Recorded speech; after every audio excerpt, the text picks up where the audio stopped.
नमस्कार दोस्तों। कल होगी जंग की मॉक ड्रिल और बजेंगे हमारे आसपास कल खतरे के सायरन।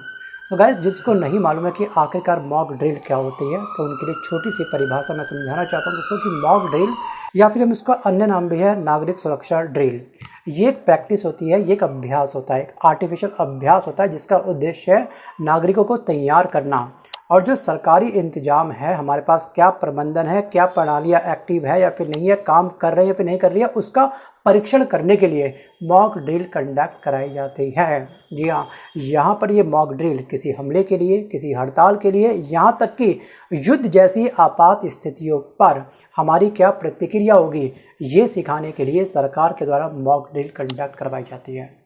या डिफेंस के अंदर जो लोग कंडक्ट करते हैं उसको हम बोलते हैं नौसेना अभ्यास।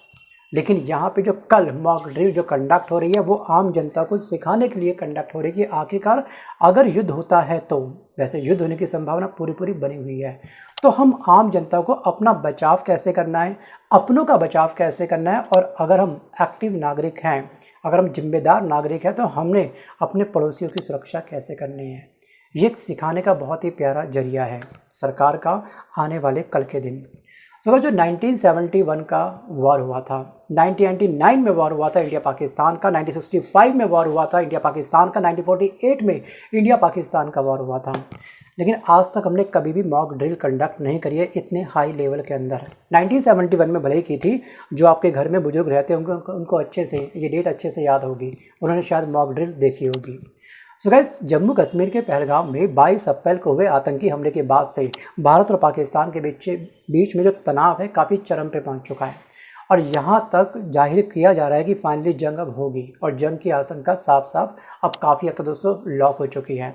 और ऐसे में जो हमारा केंद्रीय गृह मंत्रालय है, जिसे बोलते हैं होम मिनिस्ट्री, इसने सभी राज्यों को 7 मई यानी कि आने वाले कल के दिन बुधवार को मॉक ड्रिल करने के लिए कहा है। मकसद ये है कि साफ साफ कि यहाँ की जो आम जनता है, अगर युद्ध होता है, इमरजेंसी होती है, तो हालत और हालात में हमारी आम जनता कैसे रिएक्ट करेगी, मतलब कि देश के नागरिकों को कैसे बचाया जा सकता है, ये चेक करने के लिए गृह मंत्रालय ने साफ साफ इंस्ट्रक्शन दिए हैं तमाम राज्यों को।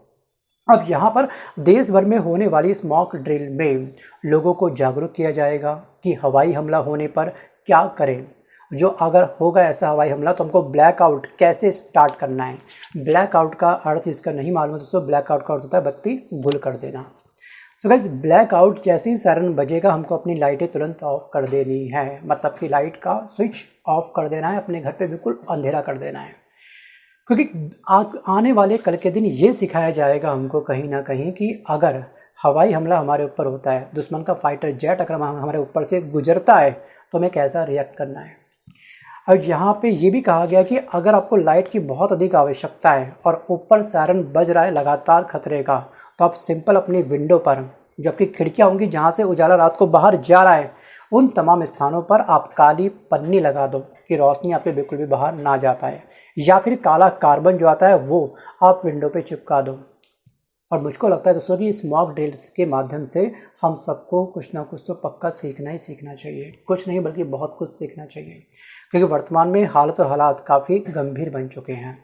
लगातार हम पाकिस्तान के ऊपर एक्शन पे एक्शन ले रहे हैं, उसके ऊपर वाटर स्ट्राइक कर रहे हैं, अन्य काफ़ी सारे स्ट्राइक हम लोग कर रहे हैं, लेकिन पाकिस्तान झुकने का नाम बिल्कुल भी नहीं ले रहा है। और फाइनली हमने पाकिस्तान को संभलने का एक बार नहीं बल्कि कई बार मौका दिया, लेकिन कहते हैं कि विनाश काले विपरीत बुद्धि, और अब तक जो आतंकवाद का पानी था पाकिस्तान का वो हमारे यहाँ तक था। और ये 22 अप्रैल को जिन्होंने पहलगाम में बैसरन घाटी के अंदर जो हमला किया है, हमारे निर्दोषों को जो इन्होंने काफ़ी बेरहमी से मारा है, ये पानी अब यहाँ का यहाँ पहुँच चुका है। मतलब कि अब फ़िलहाल ईंट का जवाब पत्थर से नहीं, अब हम ईंट का जवाब देंगे एक बहुत बड़ी मिसाइल से, चाहे कोई भी देश इसका सहयोग क्यों ना दे। मैं बात कर रहा हूँ चाइना के बारे में। तो चाइना भी हमारा कहने का कोई सगा नहीं है, ध्यान रखिएगा।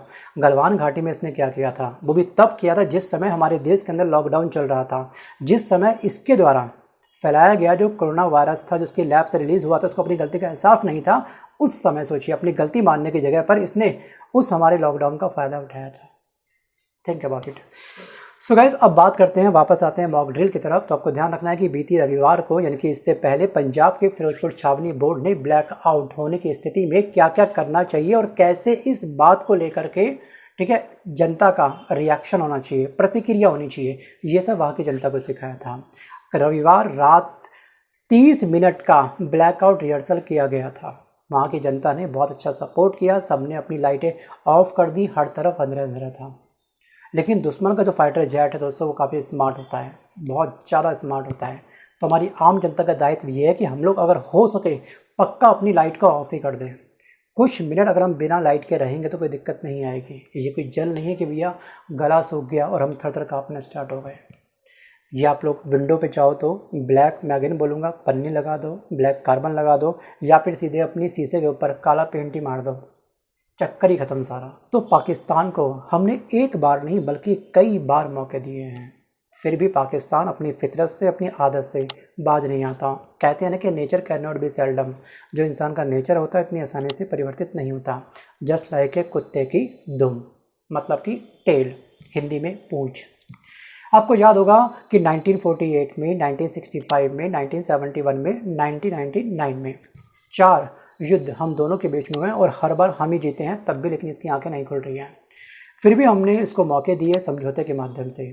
कई बार हमारे बीच में आपस में ट्रीटी हुई, हर बार हम लोग ट्रीटी के लिए तैयार हो गए। कराची समझौता 1949 में हुआ था, यूएन ने करवाया था, मतलब कि यूएन की मध्यस्थता में हम कश्मीर और इंडिया के बीच में ये समझौता हुआ था, जिसको पाकिस्तान ने एक बार नहीं कई बार ब्रेक किया है। उसके बाद सिंधु जल समझौता 1960 में हुआ था, वर्ल्ड बैंक की मध्यस्थता में समझौता किया गया था, जिसको अभी हमने कुछ समय के लिए सस्पेंड कर दिया है। क्यों? क्योंकि 22 अप्रैल को जो हुआ ना, वो बर्दाश्त से बिल्कुल बाहर था। मतलब कि पानी यहाँ था, अभी आतंकवाद का पानी यहाँ पहुँच चुका है, अब हम इसको माफ़ नहीं करने वाले। उसके बाद उसमें ताश समझौता हुआ था 1966 में, मतलब कि सिंधु जल संधि के जस्ट 6 वर्ष बाद 1966 में सोवियत संघ ने ये हमको करवाया था समझौता। और इस ताशकंद समझौते के अंतर्गत ही आपको याद होगा हमारे स्वर्गीय लाल बहादुर शास्त्री जी की मृत्यु हुई थी। वो नेचुरल डेथ थी या फिर कुछ सस्पेंस या फिर कुछ और रीज़न, इसको लेकर के आज तक बहुत बड़ा क्वेश्चन मार्क भारत के ऊपर बना हुआ है कि आखिरकार उनकी डेथ की मिस्ट्री आखिरकार है क्या। फिर दोस्तों शिमला समझौता 1972 में हुआ था हम दोनों देशों के बीच में, जिसको चंद दिनों पहले पाकिस्तान ने ब्रेक कर दिया। लाहौर घोषणा 1999 में हुई थी, उसके चंद महीनों बाद ही पाकिस्तान ने हमारे ऊपर क्या करा, करगिल युद्ध छेड़ दिया। हर बार पाकिस्तान ने ही हमको धोखा दिया है। और यहाँ पर हमारे 2 पड़ोसी देश हैं, एक तरफ पाकिस्तान, एक तरफ चाइना। चाइना वर्तमान में पाकिस्तान का साथ दे रहा है, लगातार वेपन्स उसको सेंड कर रहा है पाकिस्तान को, उसके मनोबल को और अधिक बढ़ा रहा है। और वैसे भी दोस्तों पाकिस्तान जो है चाइना का सबसे बड़ा क्लाइंट है वेपन्स के मामलों में। हमारा भी बाज़ार मेड इन चाइना से पटा हुआ है, लेकिन वो वेपन्स ख़रीदता है और वेपन्स का प्राइस बहुत ही बड़ा होता है, मतलब ये चाइना को बहुत बड़ा प्रॉफिट होता है हमारे कंपैरिजन में। चलिए बात करते हैं फिलहाल मॉक ड्रिल के बारे में। तो आपको ध्यान रखना कि 1971 के युद्ध में हुई थी मॉक ड्रिल, मतलब कि नागरिक सुरक्षा की मॉक ड्रिल, ठीक है, असामान्य कदम है। और राज्य में ऐसी मॉक ड्रिल 64 साल पहले 1971 में हुई थी। तब बांग्लादेश की मुक्ति के लिए हुआ संघर्ष भारत पाकिस्तान के बीच में पूर्ण युद्ध में बदल गया था, जो देश की पूर्वी और पश्चिमी दोनों सीमाओं पर लड़ा गया था। एक तरफ जो पूर्वी पाकिस्तान था उसको हमने बांग्लादेश में तब्दील किया। ये वही बांग्लादेश है जिसने अभी 48 घंटे पहले हमको लेकर के एक नेगेटिव स्टेटमेंट जारी करी है, मतलब कि चाइना एक तरफ पाकिस्तान और अब ये बांग्लादेश। सोचिए इसकी हिम्मत कितनी बढ़ चुकी है, इसकी इतनी घटिया स्टेटमेंट। बांग्लादेश का अभी वही हाल है कि मुंह में नहीं दाने अम्मा चली भुनाने, ये फालतू में चल रहा है।